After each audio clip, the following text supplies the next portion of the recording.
Hello, viewers, wherever you're watching us from around the world. Welcome to QTV, and you're watching your first edition of your weekly State of Affairs program here on QTV. I'm your host, Aliu Sise. It's a pleasure to be back here with my co-host, Sidi Sise. Sidi, good to have you once again. Good to have you too. By the way, I would say Happy New Year. Same to you. Thank you. Well, viewers, like I said, I mean, this is the first edition of the your flagship political program here on QTV. And like usual, we always have guests, and then we discuss issues of national concern, and like we do it every week. This week, we are glad to be joined by a renowned Senegalese Gambian human rights activist who is not new to many Gambians. The fact that she is known for her, outspokenness in terms of advocating for freedom of the press, among other issues, and hence the name for Senegambian Iron Lady, which as a result of her efforts to ensure, democracy is back to the country, especially during the era of Yaya Jammeh. And in April of 2018, she was awarded the prestigious honor of the Knight of the National Order of Merit, or Ordre National de Mérite. I guess I got it right, French, by the president of France. And of course, she was also among the 100 most influential African women in 2019, and was awarded the West African Seal Award by the Pan-African Human Rights Defender Network in June 2019. As we speak, she is the regional director of Article 19, an international human rights organization that works to defend and promote freedom of expression and freedom of information worldwide. It was founded in 1987. Well, our guest this week is nobody but Fatou Jagne Senghor. Welcome to the State of Affairs. Thank you, Aliu. Thank you. I mean, Senegambian Iron Lady. I mean, perhaps when you talk about the Iron Lady, people will tend to reference the former British Prime Minister, Margaret Thatcher, who was known for her, of course, steadfastness, tenacious, and combativeness. But I mean, precisely, is this all the qualities required to be an advocate of human rights? Thank you, and Happy New Year. I'm very glad to be here to discuss issues of national interest. Well, I think that that name or nickname, I think it was coined at some stage by a journalist, namely Sana Kamara. I think we were all in the struggle, and I think after the end of the Jammeh era, I think he was working for the Point newspaper. In one of his articles, I just discovered that he nicknamed me. And interestingly, that has been going on. And I realized that many other organizations will put it. But it's a pride, because when we fought for journalists, but I don't have any pretense. I don't have any pretense to say that I'm an Iron Lady. I think I'm committed. I stood and I stand for what I believe, and I did my modest quota to support freedom of expression, to support human rights. And I think with so many other people across the world, so many Gambians, we were able, with the vote of the Gambians, at least to remove an entrenched dictator from power. I think this is important to say, because I think when we talk about Gambia, many people tend to see what happened as, obvious. I don't think it's the effort of one or a small group. I think it's like a collective effort, and it spanned for many years. I think it's a culmination of so many things that has been done for 20 years by different people at different stage, contributing. And I think it was also facilitated by the fact that at some stage we all work together, and the togetherness was very important. And I think we've been struggling as a country, but when we realized that it was so tough and nobody can do it on its own, that people came together, for me, I think that's the beauty, and that's the only thing I always remember to say. We tend to forget, and we easily forget as a country. Well, some people, of course, not all, especially those who suffer, will not forget. But I believe the coming together, the togetherness has helped Gambia to be really where it was in 2016. We changed things. Nobody believed that it was possible. I think even people who were in the struggle didn't believe it. I think it came because of those joint efforts. So, yeah, advocacy is a marathon. It's a walk that, needs patience, working together, humility, but also you need to be resolved. You need to believe in it, because sometimes you fail, you pick yourself, you start again. Sometimes you get a lot of disappointment. You lose friends along the way. You lose family members. You lose loved ones. But if you are committed to what you do also, sometimes you just keep going, because I believe that there is a greater good and a bigger cause to fight. And I think we, together as a country, did it. So that's why I'm saying always that we should not take ourselves for granted as a country. You talk about stakeholders coming together to fight what was a very repressive system back then in 2017. There was a change of government. But what will you attribute as the reason that kept you that long to be able to bring about that change? 22 years is quite a long period, right? Well, for me, it was not all the 22 years. There were people who were there before me, and I think they kept going. Some dropped along the line. I started in 1999, my human rights career. But precisely, I started this really to be involved actively in 2000 after April 10. What motivated me, I think, is also part of my upbringing. I hate injustice. I believe that, when something wrong happens and nobody talks about it, it perpetuates itself. And when I came back in the Gambia, I found out that many people decided not to speak out, not to be involved, because they've tried. And it was very difficult for people to come together. And we've tried as well. And at some stage, we were very lucky to have a group of, human rights lawyers, activists. We kept together for many years, and we tried to defend victims of April 10, and then we kept among ourselves. Later on, I left.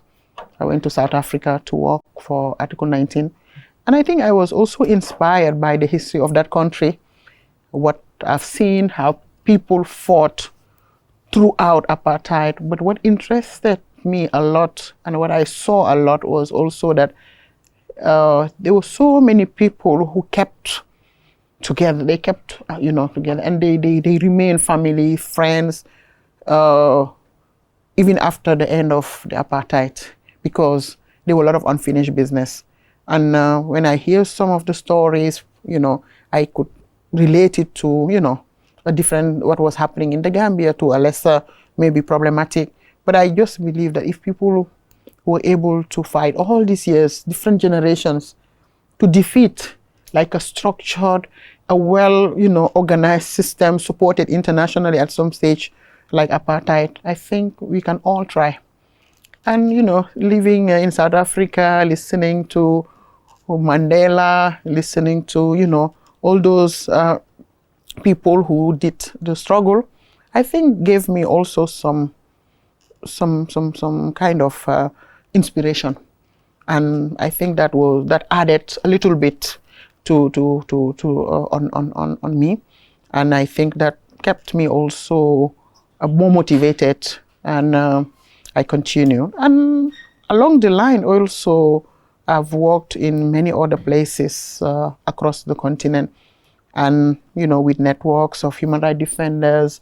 I've seen journalists who was so brave. Some passed, some are still around, and they all stood, and some are continuing to fight. And I said, well, you know, when there is injustice, we can't just continue to do business as usual. If we are in the human rights terrain, we need to really do what we can. We are not special. We chose a field. Let's try our best to ensure that we do our best and serve humanity and work to support, you know, especially the voiceless, because there are many people whose voices are not heard because of oppression. Sometimes they are scared, genuinely so. Sometimes also they have no means to defend themselves. So our call is also to see how we can help them. So basically, I started this work, you know, it's like a personal decision. I was supported by my mom, who passed, and when I remember, I had few options to work in different places. So when I insisted that I wanted to do this, initially, you know, there were a lot of discussions around, you know, this country, what was happening. She was a bit cautious, but she was quite brave and she supported me throughout. And I think I must thank her, because I think if she insisted at that time or she discouraged me, maybe I would not, you know, be where I am today. But also I have a family, you know, who's been supporting me throughout. Interesting. Thank you very much. I think ACDC has really the foundation now for the discussion proper. Yes. Thank you very much, Madam Senghor. Earlier on, just before the election, you had an interview with Al Jazeera. I think we can just flashback and then get some sense of what you said then. Jammeh's interference in the election campaign has been a major setback. Jammeh has been absent but quite present in the political scene, has been clouded. Actually, you said that. In what way did clouded the political scene? Just to understand. I think we all remember how happy we were when Jammeh was defeated peacefully. And then after, of course, we all know how he reversed his own decision. And then we got to the impasse and then had to deal with a very difficult situation until, you know, this UN Security Council had to intervene, ECOWAS. And now, as we speak, we are still with ECOWAS forces trying really to protect the country. So I believe that at that time, we were all kind of relieved as a country and believe that, you know, the page of the oppression, but also Jammeh's page was, you know, torn, and the country will be moving, you know, to another path. But what we've seen during the election was quite interesting and disturbing. Interesting in the sense that political actors allow themselves really to have Jammeh, you know, play a certain role. And at some stage, I think also he thought maybe that he could be a kingmaker and then he could pull the strings. Unfortunately for him, but fortunately for Gambia, I must say, I think his plan didn't work out. But despite the fact that his plan didn't work out, I think there are some interrogations.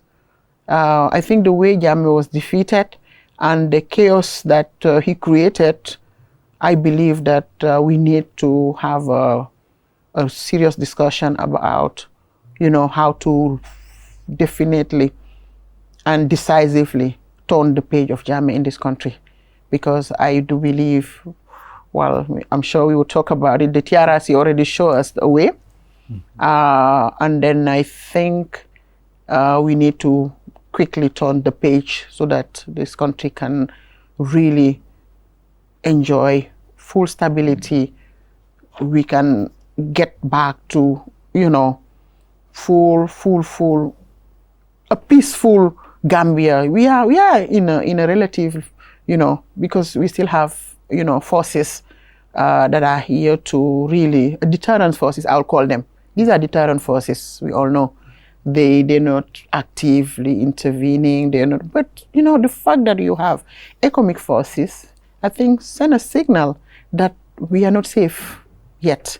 And why we are not safe? You have the shadow of Jammeh hanging somewhere, maybe, and also those who are close to him, in men in uniform. Maybe some are still loyal to him.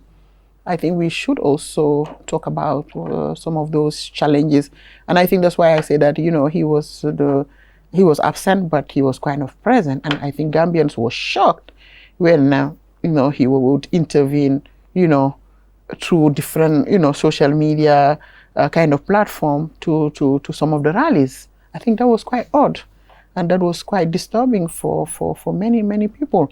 But obviously, people will say we are in a democracy, all voices do matter, but I do believe that he didn't have any business in our election because of what happened. He was not a candidate, and I believe that he was almost putting this country into a very difficult path at some stage.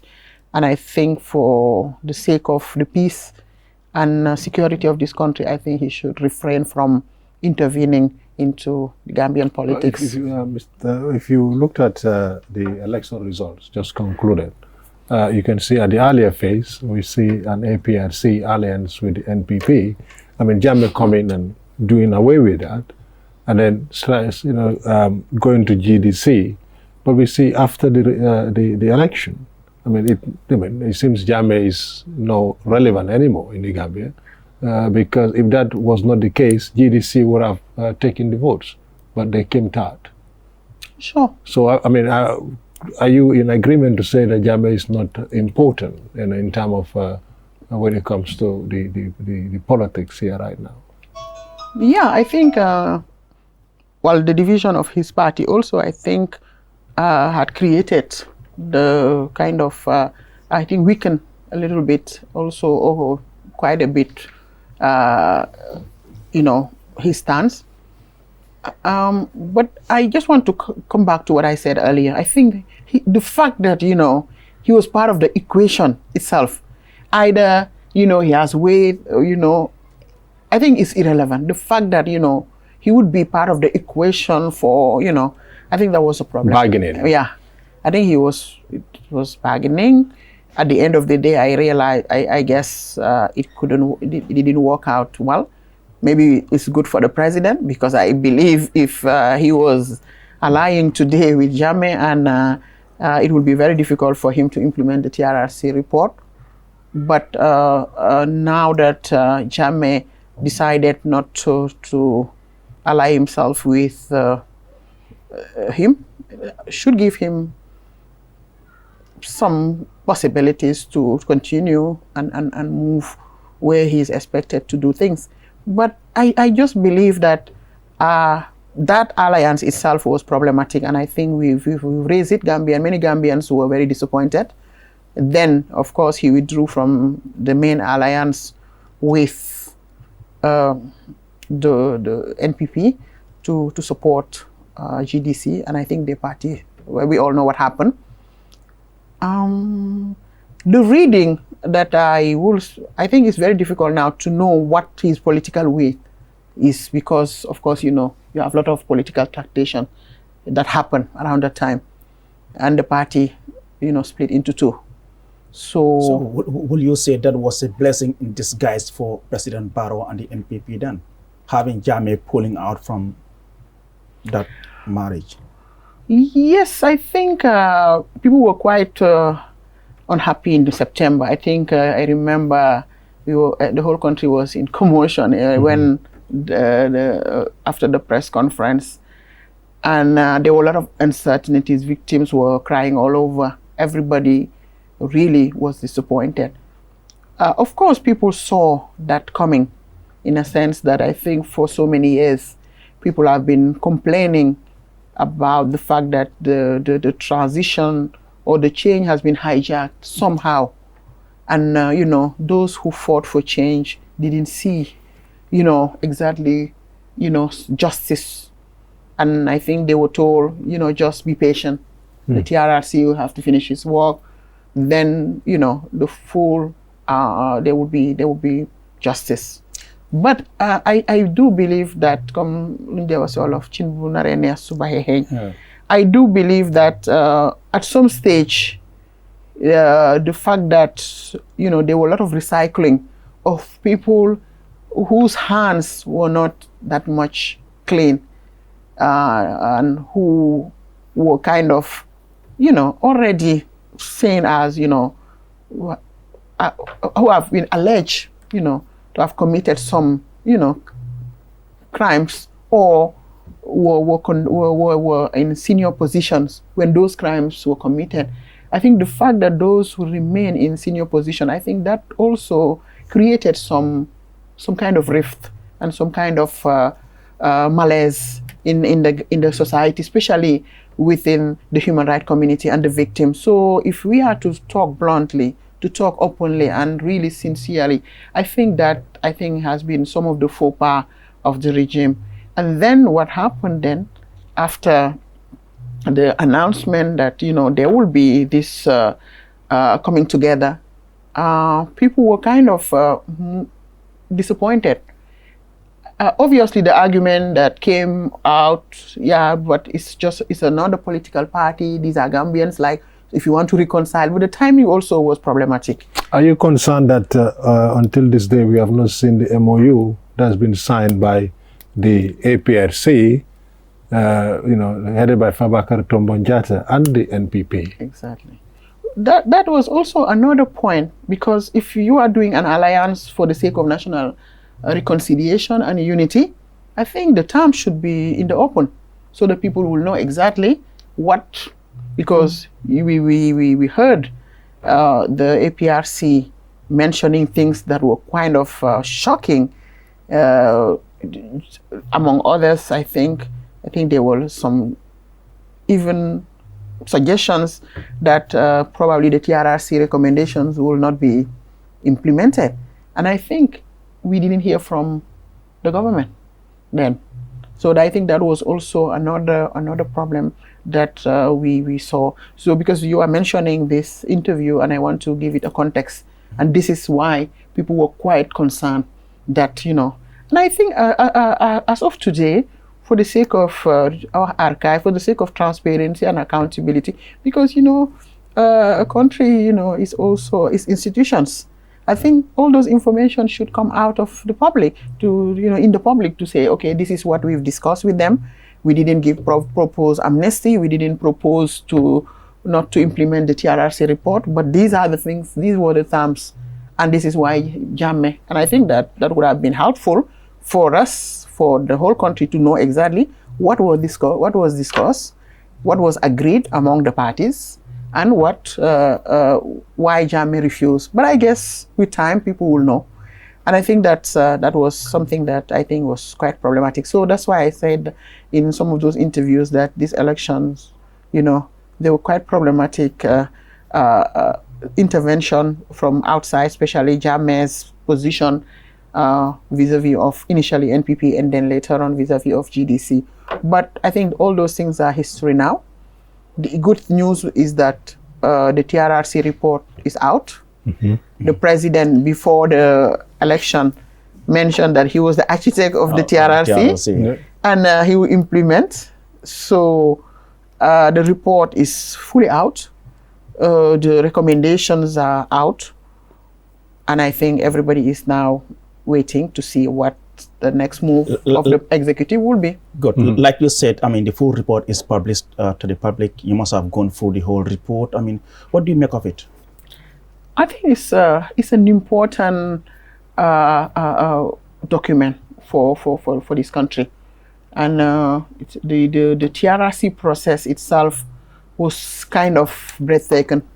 I think everybody, the whole country, really was waiting for the report to come out. Now that we have, after more than 2 years of work, with all the inputs from all over, how many victims, the alleged perpetrators, how many witnesses, we are now at a situation where we have now a situation where we have these recommendations. that are, quite diverse, but some of them are kind of easy to implement. And for me, I think some of them don't even need for white people to be prepared, because you see in government in democracy, there are things that people should understand. When you are in public, when you are in the public service, especially at senior level, and when you are accused of certain violations or certain crimes, or when you are in conflict with the law, let's say, and you're holding important public office, I believe the practice around the world is that you don't need to wait to be relieved of your service. What you do generally, you can offer yourself For best practice. To resign, to put yourself aside, so that you don't interfere with the investigations coming, and then you also help the person who trusted you in this position, so you can just remove yourself from all those important positions and put yourself aside until your name is clear. If your name is clear and you believe that you want to come back, or the authority decides that they want to bring you back, then it's democracy, you are free. So I do believe it's elegance, it's also best practice for people not to wait to be pushed out. They need also to take responsibility. And I want to insist on that fact that, we can't continue to say, to play victim. We like that also in this country.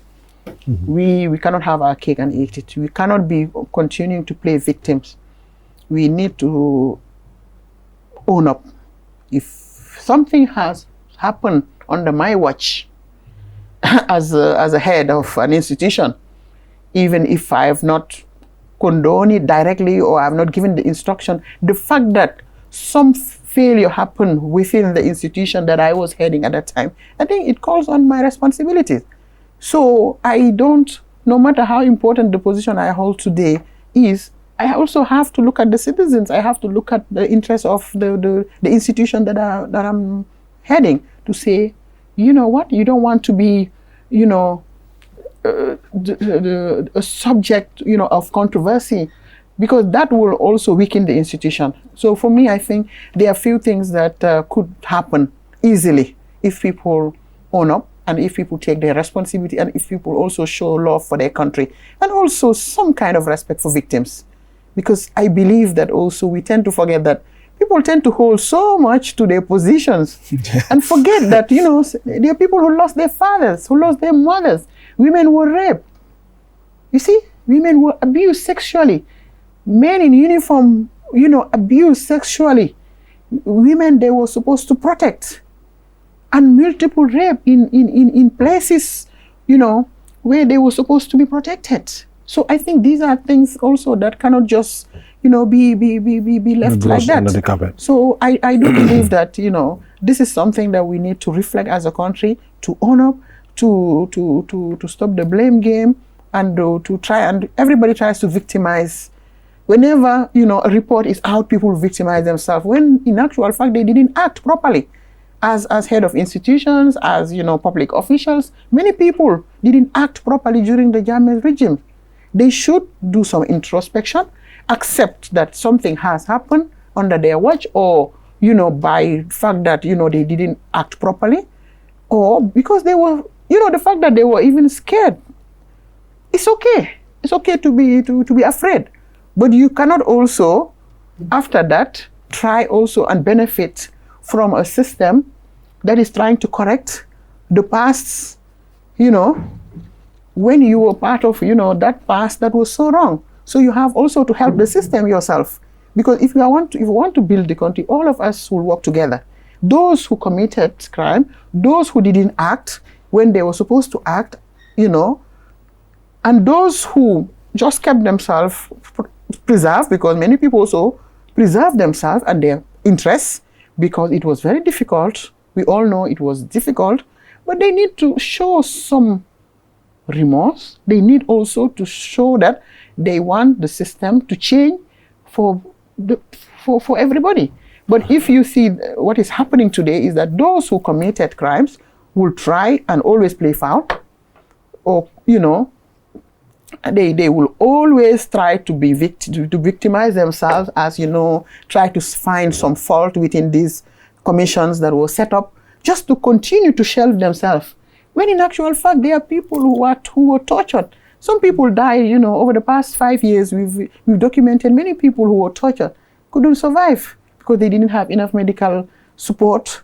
And those people, when you speak to them, they are so depressed. They are so, angry because they see the people who committed those atrocities are enjoying, in quote, still, when, nobody is taking care of them. So I believe that we need to reflect, on those things. We need to ensure that we put victims at the heart of all these processes. And people should not just think of, okay, I have this position, I will fight to keep it, even if I know I don't deserve it. I think we need to have some kind of dignity to say, you know what, I have committed these crimes, or I was in a position to defend, I didn't do it. I think if my name is, listed, I will not be lobbying, I will not be doing anything. I will live with dignity, and if I have the chance to apologize, I will apologize. And I will, offer myself, whatever happens, if justice is to be done, let it be done. So that, we can heal. You see, if we see those examples, people will start, healing. But if you don't see that, the healing will be very difficult, because you will see people will cling on power, will push themselves, will lobby not to be removed from position when, they were there when women were abused. And you have your family around yourself. You're protecting your daughters, you're protecting your sisters, your wives, and you were there when other women were abused, when foreigners who deserve more protection because they don't have family around, depended on you to support them, you didn't do. But today you want to continue to benefit from that system that you destroyed almost, and people try to rebuild it, and now you want to continue. It's just unacceptable. Thank you very much, Madam Jammeh. Well, viewers, you reminded that you're watching State of Affairs here on QTV. Your first episode of the year 2022. I am Aliou Cisse with my co-host CD Cisse, and our guest this week is Father Jammeh, a renowned human rights advocate and currently the regional director of Article 19. We'll go for a short break and we'll be back soon. Looking for the fastest and easiest way to receive money transfers from abroad? Well, QMoney and RIA just made it happen. Now you can receive international money transfer from RIA directly into your QMoney account with no additional cost. Once you receive an SMS alert about your transfer, walk into any QMoney agent across the country to receive your payment for free, or use the money immediately to buy credit, QPower, and other QMoney services. It's fast, safe, and convenient. For more info, call customer care on 133. QMoney, Sinu Calpe. Terms and conditions apply. All right, viewers, welcome back from that short break. You're still watching State of Affairs here on QTV, your flagship political program here on QTV, the Gambia's first private TV station, and we're broadcasting from our studios here on Kadaba Avenue. I am Aliou Cisse, and our guest this week is Madam Father Jammeh. You're talking about the issue of the TRRC. Some people are talking about reconciliation, others are saying before reconciliation there must be justice. Where do we start? You see, what we have done, what the country has managed to do, I think is quite formidable, is really to open the book. Mm-hmm. You see, you cannot read without open. We've read, we know exactly what happened. At least part of the story is told. Mm-hmm. Now, what we should do is really to start going into more details in terms of to situate the responsibilities. Some responsibilities have already been pointed. I think we know. So some will challenge the recommendation. Mm-hmm. Some will go by, and some will try probably and, request or ask for amnesty. We'll see in the next coming weeks how the situation will unfold. But what is important is that at least everything was televised. Gambians know what happened partly. Some people didn't open up, we all know. At least some open up, ask for forgiveness. But I think some of the crimes also they committed are not, part of those crimes that can be amnestied. I believe there will be prosecution. But overall, for reconciliation to happen properly, the truth should be told. Part of the truth is out. The right to truth is quite important because it helps victims, to get closure. Because some of them started to know who did what to their loved ones. Then those who were responsible for those atrocities also must be held accountable in one way or the other, either administrative sanctions or criminal sanction. Whatever sanction they deserve should happen. Otherwise, it will be also unfair. The last bit is also for the atrocity crimes.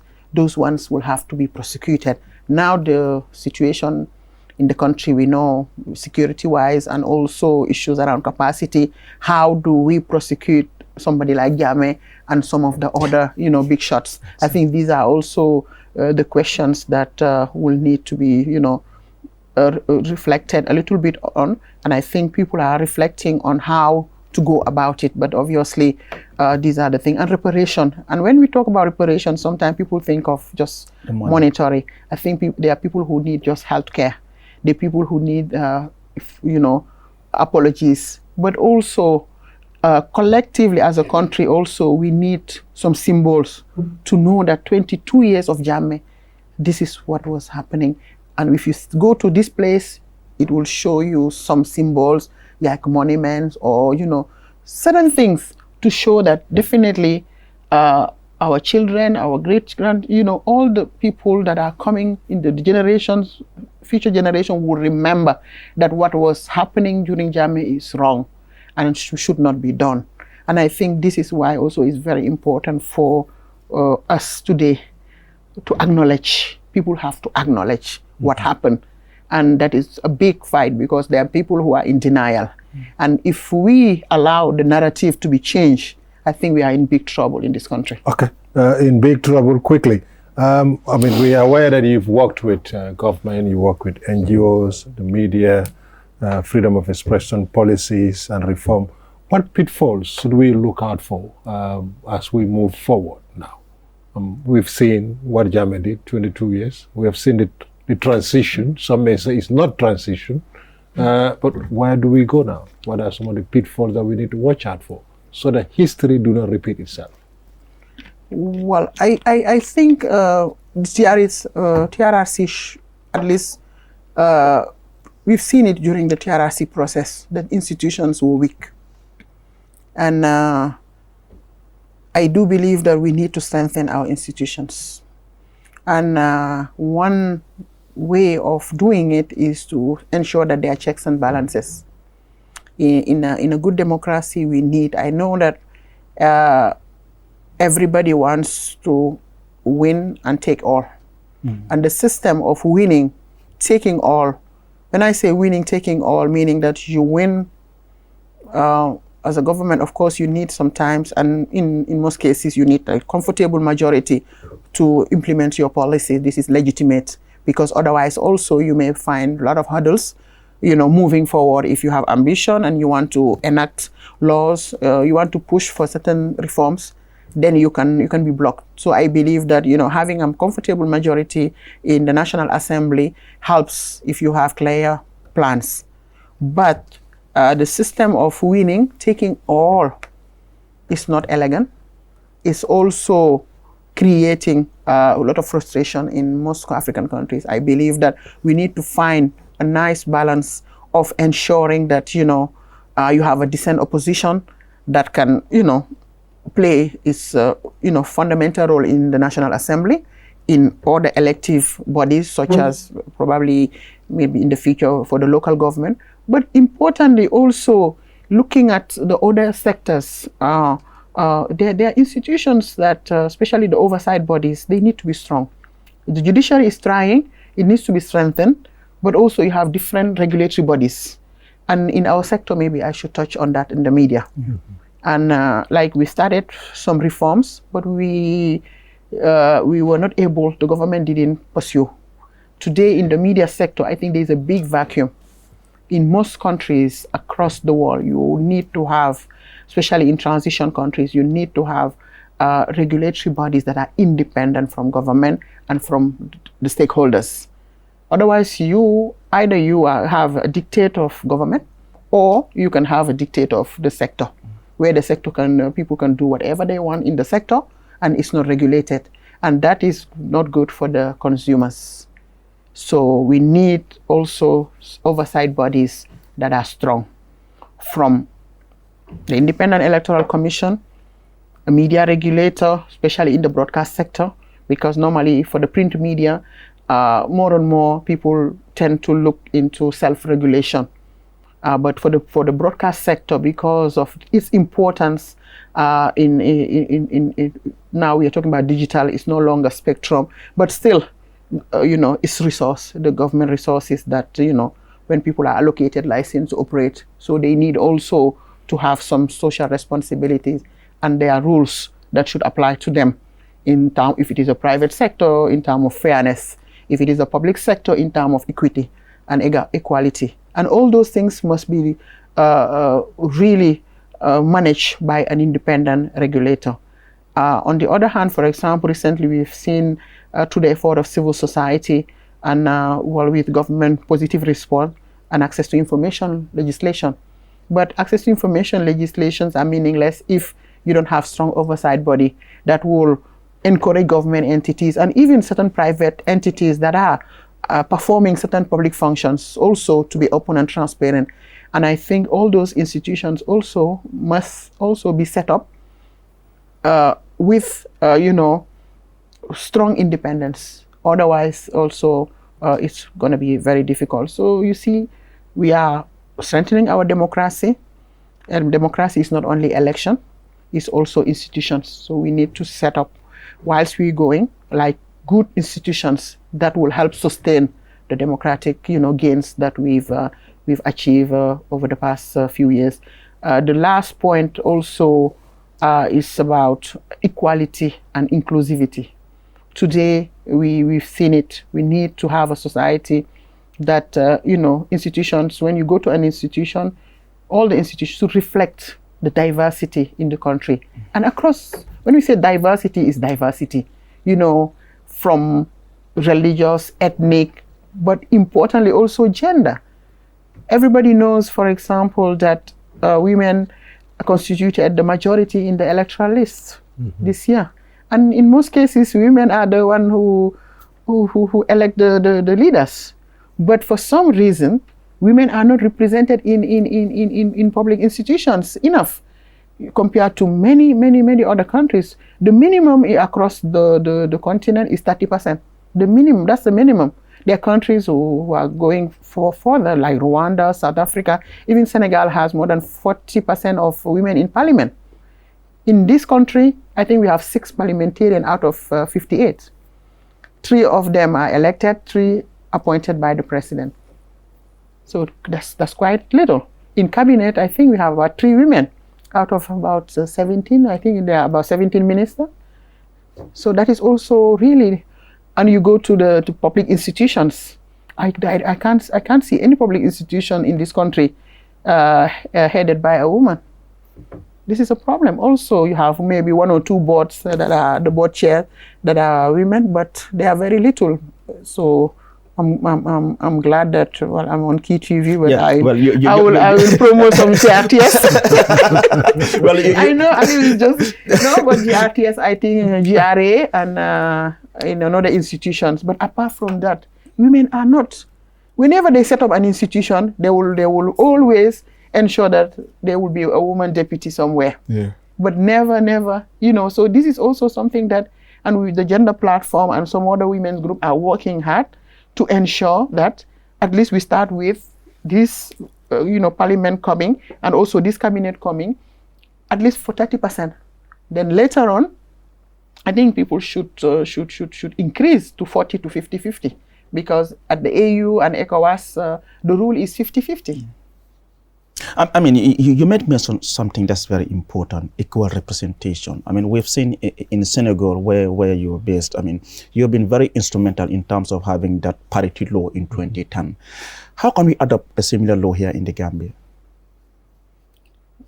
Well, the parity law has been a long battle. Well, here in the Gambia, the good news also that the women groups have been working with parliamentarians. Yeah. And they've managed at least to have a draft, the women bill. Women bill, yeah. And I think it was hoped that it will be passed before the end of the year, but it was not possible. So we are hoping that it will be passed very soon. But what is clear is that it will not be kind of compulsory. It will not be like implemented for the National Assembly. But what I do believe, and what many women groups are calling for, is that once, if the intention is serious, is real, we know that the law will not be applicable, but the political parties should commit to have women in a representative in the different localities. The president must also commit to ensure that his cabinet is inclusive and reflects properly, especially the interests of women, and have minimum 30% of women in his cabinet, and also in his capacity to appoint for some other institutions also to look into that, because you don't say that, okay, the law is not yet into force, I'm going to wait for the law, because then you have to wait for 5 more years before. So it means that it's going to be next parliamentary election. So we believe that if the intention to include women properly is there, but what also is important to say is that women should not wait for them to be seated. I think they need to push to request for their seat. That's what they've been doing. And I'm very glad that women are pushing. There are many women who are interested in being candidate, either independent or joining some political parties. We are supporting them, and we are working with many women, especially independent women, to encourage them to come forward for this National Assembly. So we have to watch out the space. It's going to be very interesting. And we hope that some of the political parties also will do their best, not to just say we have 30% in our party as women, but they will ensure that they will, put women in, they will help women to be standing for National Assembly in places, especially where they can win. Wow. Thank you very much. Quickly, it seems that we are running out of time here. We've been, fairly successful in pursuing civil, political rights, and perhaps not successful in economic and other rights. Is this the future for right advocacy in terms of pushing forward?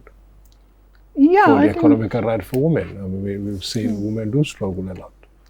Women in terms of empowering them. Yeah, women do struggle quite a lot. When you look at the in terms of the job market, in terms of even let's say the tourism sector, which is one of the biggest sector in this country. Women are really at the receiving end. They occupy the least paid jobs. And during the COVID, we've realized that across the world, but especially here in the Gambia, they were quite affected by the pandemic, because they lost their livelihood, because some of them are working around the sector, as business women, selling different things, artifacts, works, fruit vendors, and they were quite affected. So, but overall, at a macro level, we believe that also in our society, due to the stereotypes, due to the fact that also women generally have not been really supported, from the families to in the institutions. There are few women who arrive, who are at the top level. Most of the other women are struggling, and even those who arrive, who are at certain levels, also they don't get support. because like compared to their male counterparts. If you are a woman, for example, you are a woman business, in business, you don't get the freedom you need to do certain things in terms of sometimes borrowing. Sometimes they ask you for collateral. In terms of also the social stereotypes, at some stage that you are reminded to remain in your place, because society also doesn't favor too much women who are vocal, women who know what they want, and women who are forceful. And once, that's why many women in leadership position, generally, after a while, you see them, they tend to disappear in the public space, because you don't have critical mass of women who can support each other through networks, working together. And also the policies are so weak. At the end of the day, the pressure from society push many women to choose between their homes and their profession or their businesses. So at the end of the day, many women, they just disappear from the public space. And I think this is also something that we need to look into, because society generally also tend to see women as,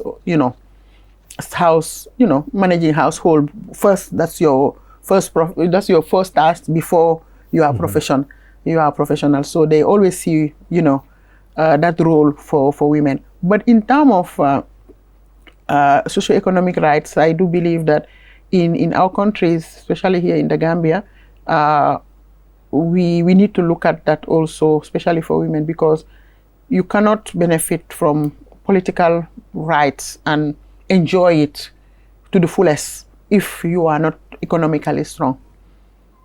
Because you can see when women lose their husbands or their partners, generally, they are at the mercy of the family. Especially in situation where generally most of the family wealth is in the name of the man. So generally, once the husband decide to divorce you,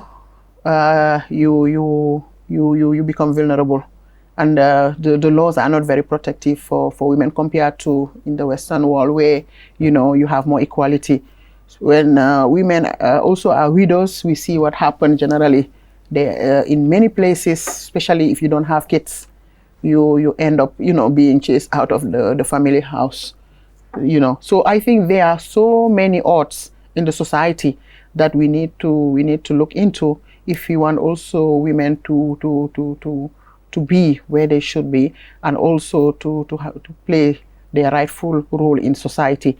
Because a society that doesn't respect its women, a society that doesn't give women chance to grow and to also be at equal footing as men, I think that society also will not develop. And we've seen it, studies have shown it. All the countries today that have moved forward are countries that are considering women as pillars of economic development. And you cannot be the pillar of economic development if you have all those negative stereotypes on you, and you have all the burden of society on you, and at the same time people want you to perform at the same level as your counterpart. How do we do away with the stereotypes? How do we do away with social stereotypes? Yeah, first of all, I think you need policies. But you can see, for example, in most countries, even in here in the Gambia, when you talk about policies, people tend, who are those ones who make the policy? Look at, for example, when we were discussing the Constitution. When it comes to the family issues, generally, women will not be listened to. People will always decide at their place, because society wants family to be organized this way, and the way the society have seen the social, the family is very traditionalist, and is very patriarchal. So at the end of the day, women will not be able, to move from that. For example, whatever you try to push, people will always say, this is our tradition, this is religion, this is how it has been done.